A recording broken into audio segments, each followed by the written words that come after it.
Hello, friends. Welcome to the Bright Morning Podcast. I'm your host, Elena Aguilar. And in each podcast episode, you'll hear me demonstrate how you can lead conversations that build connection and spark change. Do you ever find yourself thinking that sometimes your loved ones experience versions of you that you're not particularly proud of? I definitely have those moments. There's just something kind of natural about being able to let your guard down with those closest to you when you're tired or overwhelmed. And while that authenticity does serve a purpose, most of us also want to bring more awareness and intention to these important relationships. And that is the focus of our special summer series. So throughout July, I'm sharing essential coaching moves that can revolutionize your interactions with everyone in your life.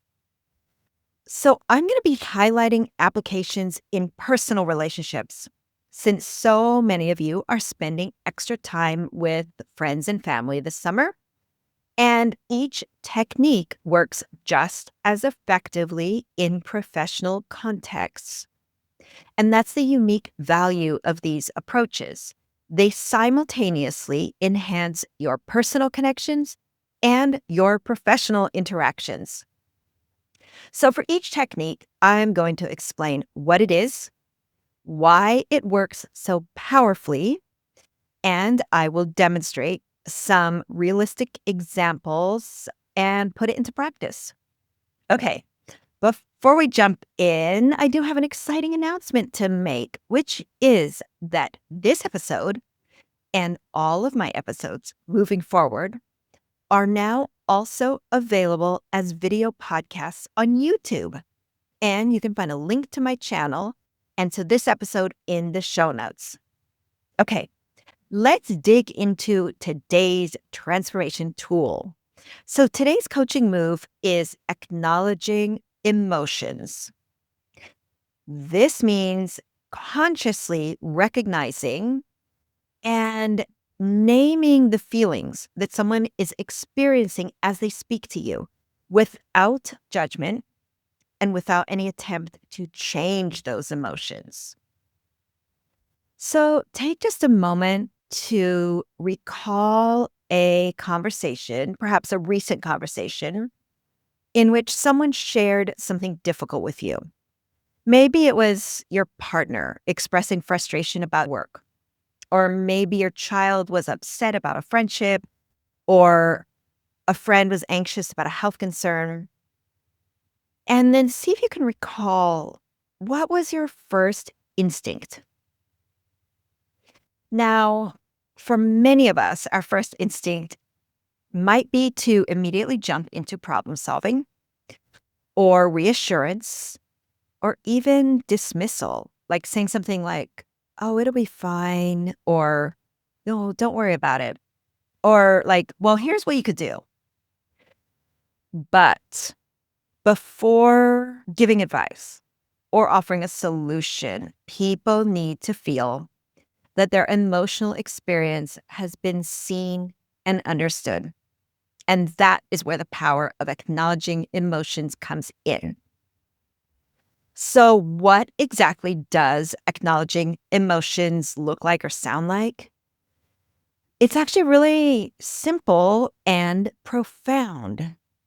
So, you observe the emotion that the person seems to be experiencing and you reflect it back to them. And this can sound like saying, it sounds like you're feeling sad, or I can hear some frustration, or even just, wow, that must be really scary. And so we're not analyzing why someone feels that way. And we're not suggesting they should feel any different. We're simply attempting to hold up a mirror and let them see their own emotional experience. So I want to be really clear about what this is not. Okay, so it's not offering solutions, not changing the subject, not dismissing their feelings. not one-upping with your own experiences, and not playing devil's advocate.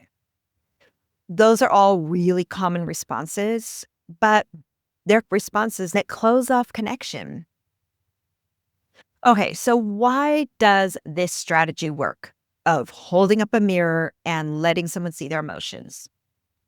So, the science behind acknowledging emotions is fascinating because when we name our own emotions, we activate the prefrontal cortex, which is the brain's rational center. And the neuroscientist, Matthew Lieberman, is credited with using this phrase, which is name it to tame it. Lots of people use that phrase, but apparently he's credited with it. Now, when emotions are acknowledged, when we name them, they often become less overwhelming. We feel like we can tame them. And it's really like turning on a light in a dark room. The room hasn't changed, but suddenly we can see what we're dealing with. Now, beyond these neurological benefits of kind of waking up our rational thinking center, acknowledging emotions builds trust between people. It deepens our connections. It communicates, I see you. Your feelings matter to me. You're not alone in this experience. And that kind of attunement creates psychological safety, which is the foundation of all meaningful relationships. So I remember learning this skill when I was a new teacher, and I had a student who was really upset about a low grade. And my instinct was to explain the rubric, the grading criteria, and to suggest ways that he could improve next time. But I had a coach who suggested that first, I try acknowledging his feelings.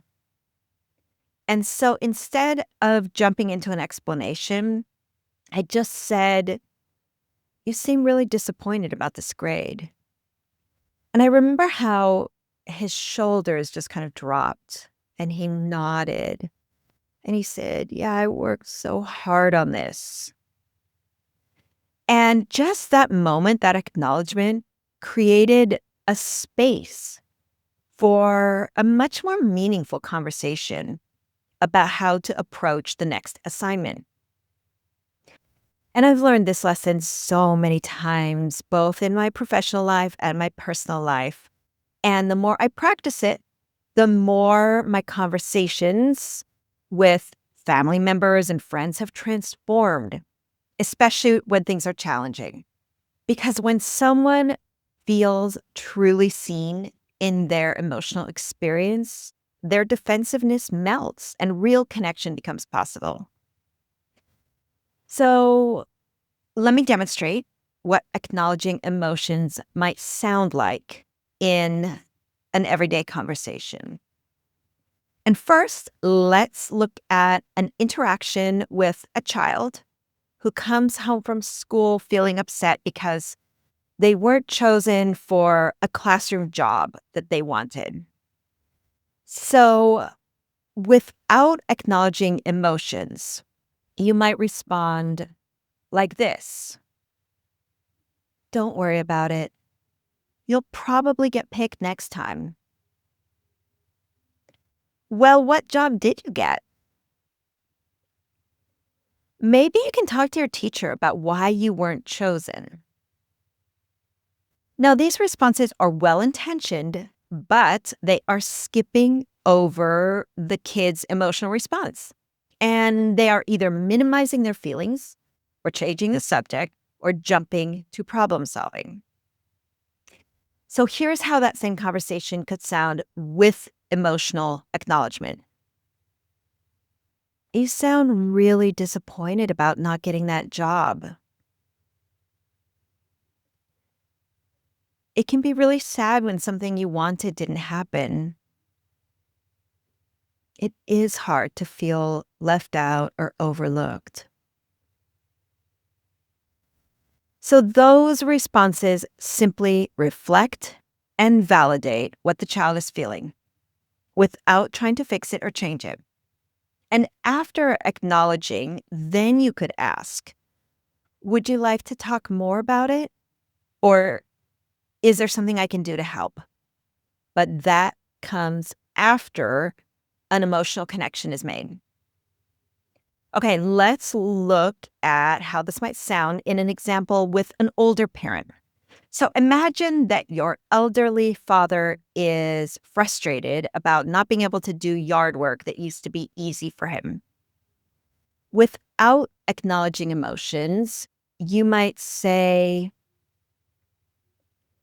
Dad, you know you shouldn't be doing that anymore. I told you I would hire someone.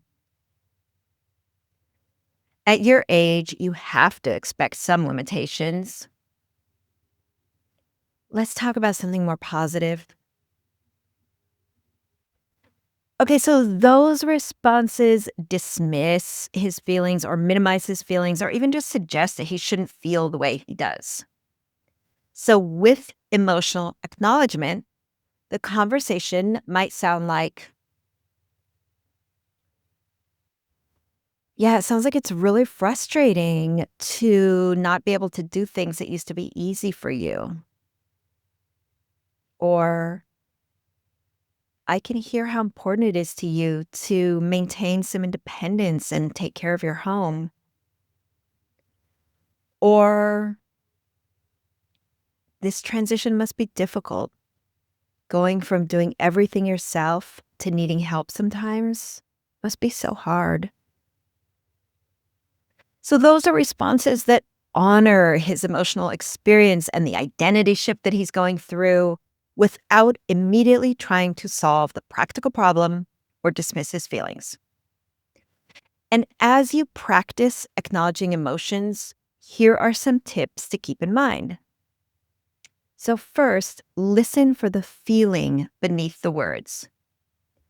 People don't always directly state how they're feeling, but emotions often reveal themselves in body language, tone of voice, and the content of what's being shared. And then, second, use tentative language. You can use phrases like, it seems like, or I wonder if you're feeling. And those allow the other person to correct your perception if they need. And that shows respect for their emotional experience. Okay, third, keep it simple. You don't need elaborate psychological analyses. Just offer a brief and genuine acknowledgement. Like, that sounds really hard. Or, I can see why you'd feel that way. Fourth, give space after acknowledging. Resist the urge to immediately follow with advice or with your own story. Allow there to be a moment for your acknowledgement to land and for the person to feel seen. So you might encounter some challenges as you practice this skill. Some people aren't used to having their emotions acknowledged, and they might be surprised or even uncomfortable at first. So be patient and gentle. You might also find it difficult to accurately identify what someone else is feeling, and it's okay to make your best guess. That effort to understand is meaningful. And if you misread the emotion, then hopefully the person will clarify. And when they do, that further deepens the conversation. Another challenge is that acknowledging emotions can feel inefficient if you're used to jumping straight to solutions. So remember that taking time to connect emotionally actually creates a stronger foundation for problem solving later. So, my challenge for you this week is to practice acknowledging emotions in at least 5 different conversations. Try it with different people in your life. Try it with your child, your partner, with a friend, with a colleague, with an older relative, and pay attention to how the conversation shifts after you acknowledge their feelings? Does the person open up more? Does their body language change? Does the quality of the conversation deepen? Keep a mental note of what you observe. And remember that this skill gets more natural with practice. It might feel awkward at first, but over time, it will become an intuitive way of connecting with others. Okay, I hope that this is a reminder also that transformational coaching isn't about having the perfect techniques or saying the exact right words. It's about creating genuine connection through presence and empathy. When we acknowledge emotions, we create a safe container for authentic expression and for growth. Thanks for watching. If this video sparked something for you, then give it a like and share it with someone that you would like to have more meaningful conversations with. And also, we would love to hear your thoughts or questions, and you could just drop those in the comments below. Now, if you want to go deeper, then explore the linked resources below to keep learning. And also, don't forget, this episode is part of our weekly podcast. So subscribe, and then you won't miss future episodes. We are here to support you to become the most empowered and impactful version of yourself. I'll see you next time. All right, that's going to do it for today. If you want more of me telling you exactly what to do in common coaching and life scenarios, then you are definitely going to want to check out the show notes to learn more about my learning library and Transformational Coaching PLC. And this is your go-to resource for transforming ordinary conversations into transformative ones. If you want to bring some of the ease of summer into your work this fall, you're going to want to join me over there. And if you love the show and want to watch me record every episode, then you are in luck because the podcast is now on YouTube. So check out the show notes for a link to this episode in video form, and then subscribe to our channel. Okay, finally, if you appreciated today's episode, please share it with someone you know who would benefit from it. Or you could hop over to Apple Podcasts and leave us a 5-star rating and a review to help others discover it. And thank you for helping our show make some new friends. And thank you to Leslie Bickford, who is the podcast producer, and also Stacy Goodman, who does the sound engineering. Take care, everybody.